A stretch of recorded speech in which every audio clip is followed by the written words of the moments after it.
of a week, obviously so much has happened.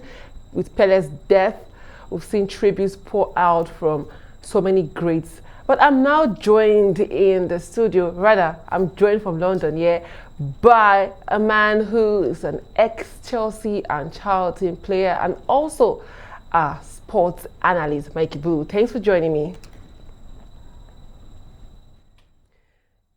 Yeah, it's it's been a beautiful one, a beautiful week in sports, but we've seen Pele's death spread round, and so many have come out to talk about him. A man who has been greatly spoken about as the greatest to appear or feature on the football pitch. What's your take on that? How will you describe the legend that was Pele?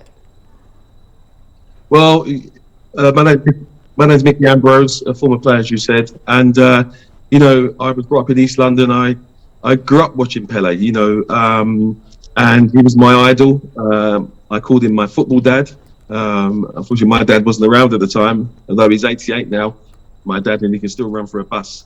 But Pele was my idol, my role model, and of course, as you mentioned, he's the only professional footballer to play in history, to play in 3 World Cup finals. And of course, he played at 17 against Sweden, the host Sweden, and he scored those 2 goals. What a magnificent gentleman on the pitch and off the pitch. And I told my 3 children about Pele, Christina, Aaron, and Kobe. And I'm hoping that they will pass on that knowledge to especially my daughter, Christina, to her sons, my grandsons, Jesse and Leo. But Pele, what a loss to the game. But he gave so much. He was a beautiful player, absolute fantastic gentleman. Pele was someone who became so famous around the world, not just for football. So many associated him with greatness, becoming more popular than presidents, prime ministers, popes, and all. What would you say was the influencing factor to ensure that Pele became as big as that? Is it just his good nature or the fact that he was the first black man to actually break into football in that manner? Yes, well, as I said, he was a great role model um, for all cultures to be in fact. And as a black person myself, my late mother came over from Dominica and the West Indies, and my old schoolmates in St Bernard's, Brian Dujon and Bertram, Leon and OK, and we all wanted to be Pele. Footballers around the world wanted to be the next Pele.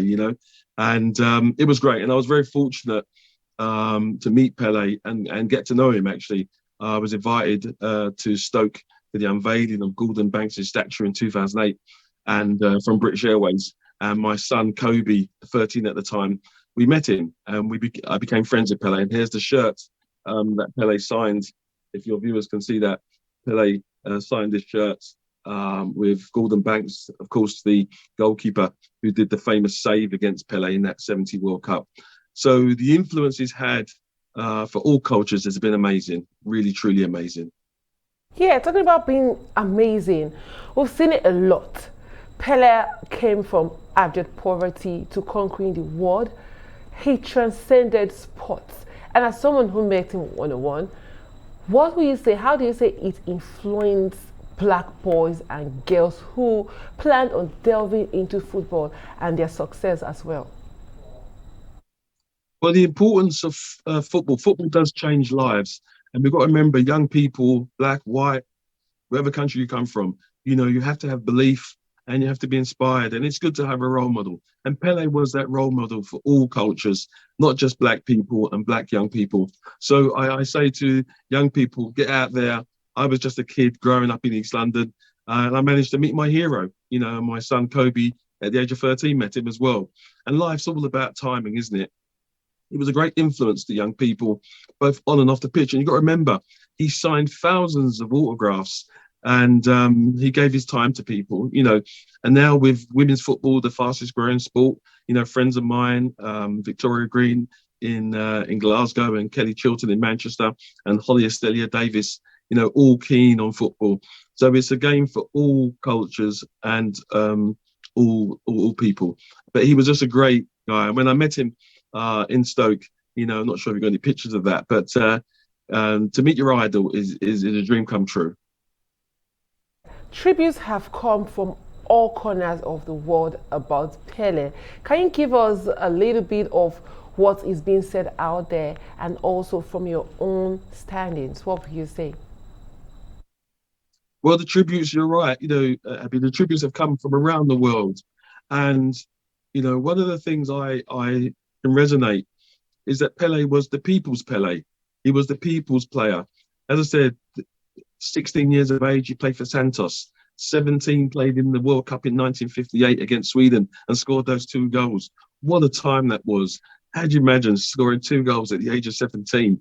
And then, of course, he went on to play in the 1962 World Cup and also the famous 1970 team with Jairzinho, Revellino. What a team that was. And, of course, Bobby Moore, our England captain. As you know, England have only won the World Cup once in 1966. We're getting closer. And Bobby Moore, who I was very fortunate to meet Bobby Moore. In fact, some of my heroes, Bobby Moore, not only Pele, but George Best and Eusebio.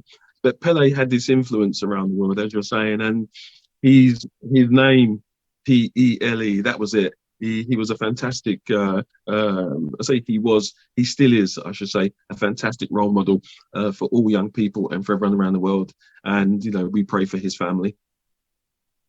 Meant to be broken. We've seen so many records over the years broken by so many players, but winning 3 World Cup trophies in a lifetime, is this something that is achievable? We saw Kylian Mbappe coming close to winning it back to back, but that did not see the light of the day. That was on December 18. But we saw Pele do it not just once, not twice, but thrice. Is it possible that any player could come close to doing that? I don't think so in this lifetime, or in my lifetime. I don't think it's going to happen.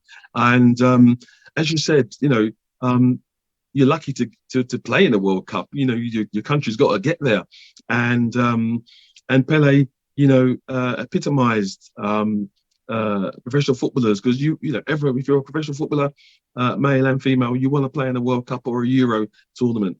And as you said, to play in 3 World Cups, that's just an amazing feat.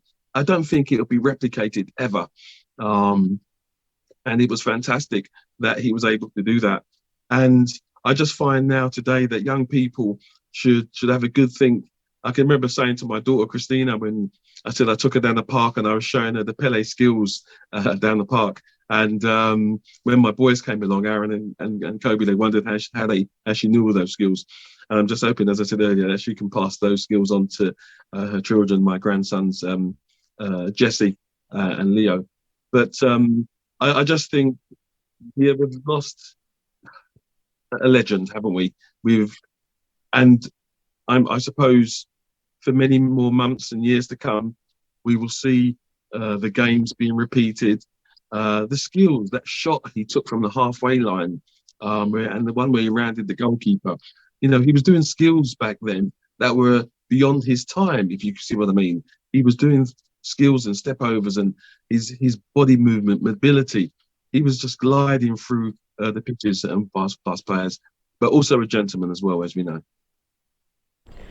Yeah, and from you, Mikey, before we wrap up this chat, what are your thoughts on football and how it has changed, how it has grown from what it used to be? Pele brought about entertainment to football. He made us know that football could transcend just the sport, just the game.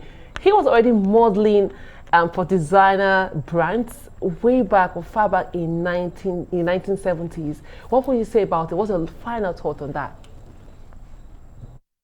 As you say, back then we didn't have the investment and the money in football that we do have now. People do ask me, what do you think Pele would be worth now if he was playing? Or and for me, the one thing when I spoke with Pele, he was very humble. How I grew up watching him play football and hearing him on the television, and then when I met him, he was still the same person. And he always said to me, be humble. If you get anywhere in life, always help young people, give them create opportunity. And as you can see the picture there, he loved children. And when we were at Stoke, I remember there was 22,000 at that game at Stoke. It was a charity match for the unveiling of Gordon Banks' statue, who did the save against Pele in the 70 World Cup.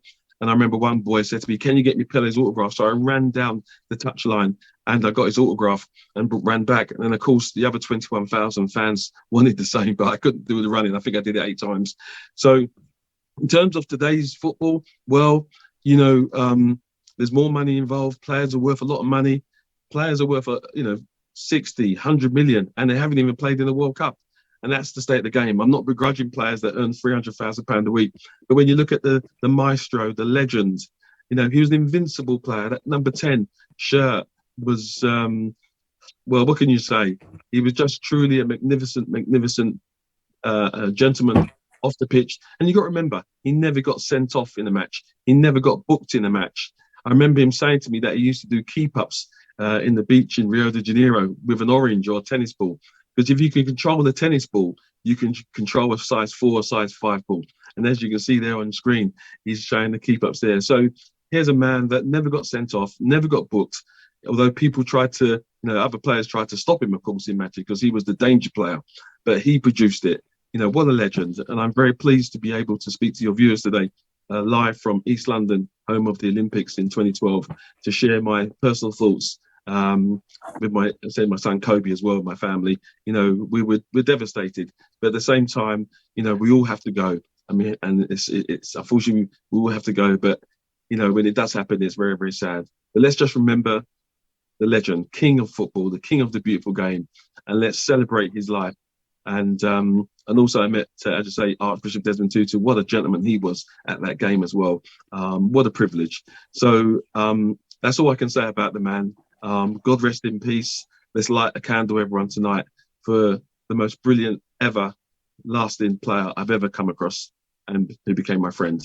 Thank you so much, Vicky Ambrose, for joining me here on Global Sports Reports on Arise News. And that's a good one. Yeah, thank you. We're speaking with Michael Blue, who was a Chelsea and Charlton Athletic player and also sports analyst. We're talking about Pele. Pele, one thing is for sure, when you talk about football, he will be synonymous with the game. And we'll go on a short break. When we return, we continue. Please stay with us.